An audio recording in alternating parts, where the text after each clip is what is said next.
This is Fifth Child, Jackson, Mississippi, artist, producer, engineer. I'm here with the L.Sherie Alert, Love Letters and Suicide Notes, September 7, 2012.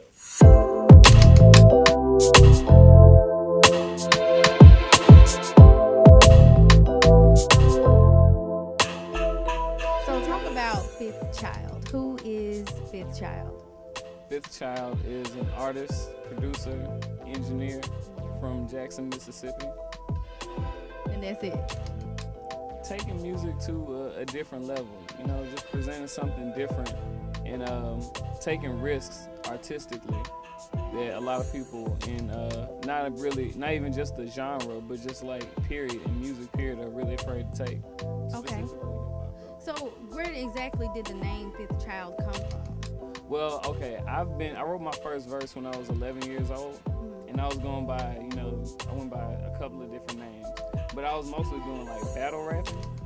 Battle rapping? Yeah, so I was a freestyle battle rapper. That's what I was, And so there was a club called 7 All Arts Cafe.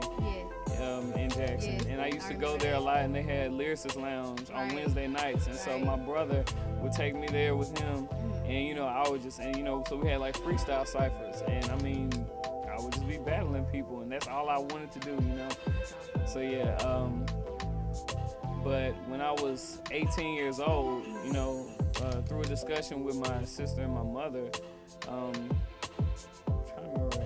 Like, I remember how it happened. I'm just trying to see the best way to put it without revealing too much, like, family information.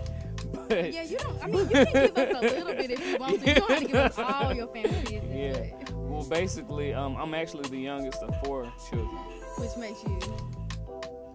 I'm really the 4th child. Right. So why are you 5th child? Because I found out through this conversation between my mother and my sister that there was another child that was supposed to be born before I was. They didn't quite make it into the world, and so my mother was actually going to have the operation, so that she wouldn't have any more children. But so I mean, she's in the hospital bed and everything with the gown on, and my grandmother's like, "No, don't do it. You need to have just one more. Because we like big families and blah blah blah." So the nurse walks in with the clipboard and everything is like, "So you ready to go, Miss Brown?" And she says, "You know what? Never mind," and got up and walked out. So 9 months later, I was born. Yeah, 9 months later. Basically, you were meant to be here. Right, that's exactly. And that's the whole point of it. Like, so I said I started off battle rapping and stuff like that, and I was just really rapping about nonsense, just whatever came to my mind as long as it sounded cool. And when I found that out, it almost felt like somebody was sacrificed for me to be here, because there was a 4th child, you know what I'm saying? I feel like somebody was sacrificed for me to be here. So if I'm gonna be on this earth and I'm gonna be making music, I want to say something significant, something that's gonna, have an impact, rather than just, than just rapping just for the sake of it. That's touching, and that means a lot. And I think that takes your music to a different level. Your name actually has a meaning. You're not talking about something that's just, something that just popped up, or some microwave name. This is it has a real meaning. I like that. Right, so it's more so like a symbolic kind of reminder for me to know that I have purpose, and and that your music should have purpose. Right, my music has to have purpose as well. Exactly. Okay, you may be considered somewhat an outcast. I guess I should say that. That's coming from me, of sorts. When it comes to your music, why do you think it's so hard for your audiences, or maybe this generation of hip hop audience, to grasp your musical lyricism? Like, what is it about your topics such as religion and politics and love that may not reach our generation of hip hop today? And how are you penetrating or trying to penetrate that audience? Well, really, the thing that it may seem as like a disadvantage, or a chip that's stacked against me because my lyrics are dense. Really, in the industry's eyes, that's something that's like, that may be something that's like an obstacle. But what I see it as is like life music, because everybody falls in love,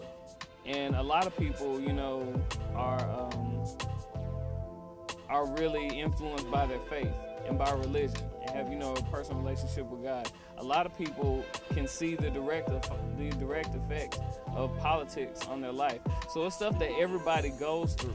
It's just not talked about that often. And as far as like audiences embracing it, a lot of times audience embrace things through repetition. Right. You know?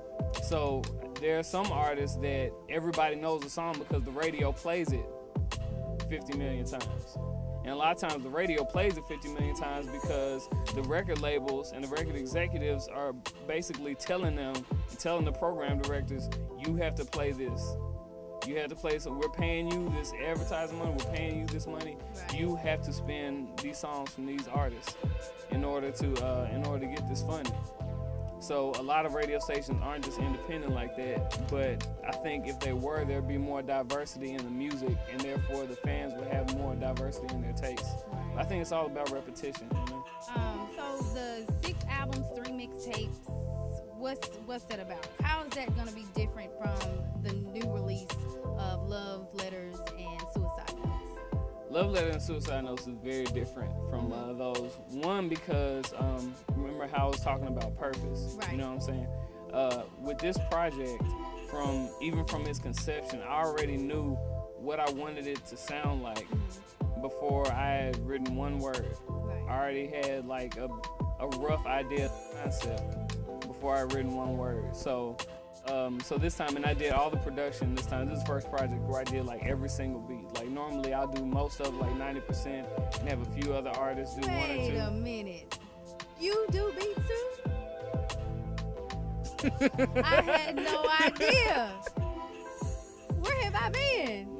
Almost all the music that you've heard me, I did the production for. I do the production for myself, for my brother James Crow. I did most. And that's production another for nut. Card. We should have had him on here too. Yeah, and some of the stuff from Kamikaze. I produced for a lot of different artists around the city and the region. Did not know that. Yeah. Did not know that. That's awesome.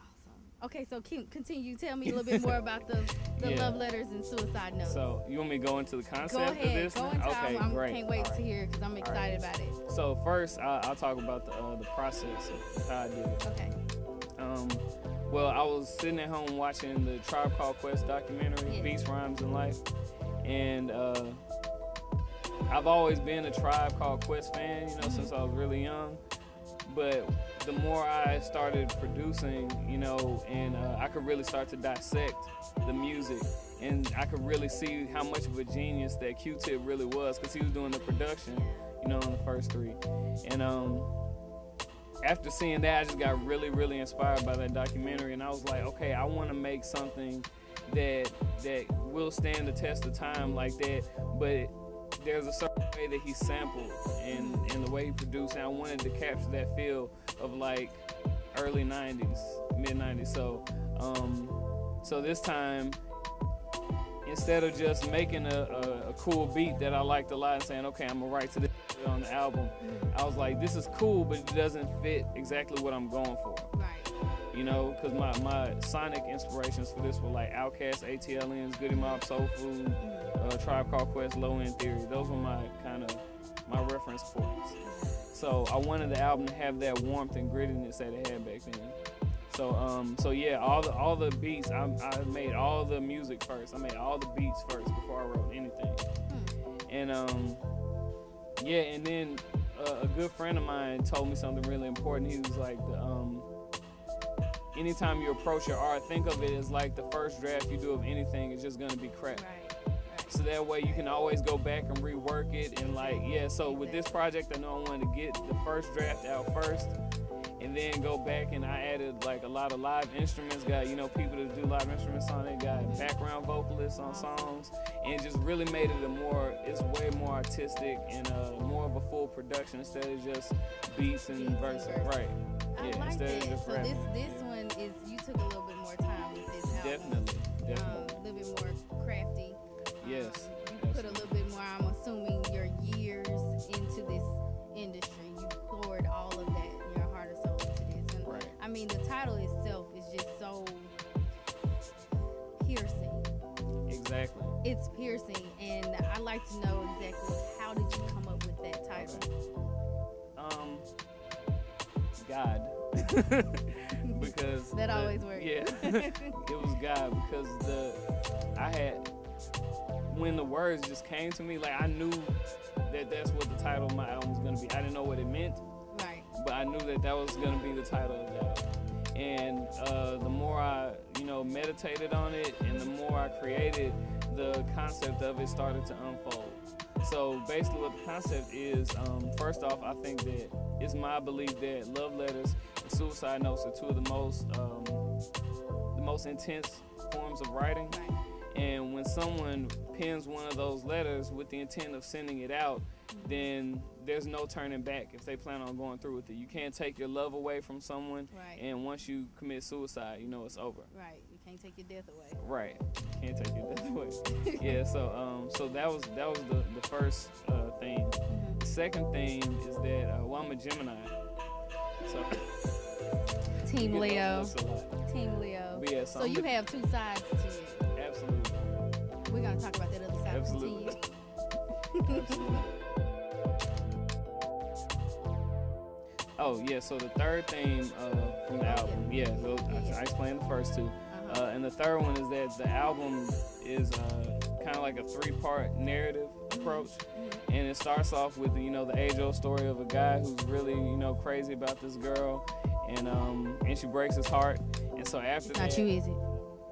she breaks his heart, and then so there's that same cycle that always happens. Once she breaks his heart, then it's like, okay, now every girl has to pay for what she did, right? And he has it right, and so he's just a womanizer and just living like real reckless. Can I say the H word on your show, the family thing? I can say hoe, okay? Yeah, so he was a hoe or whatever, and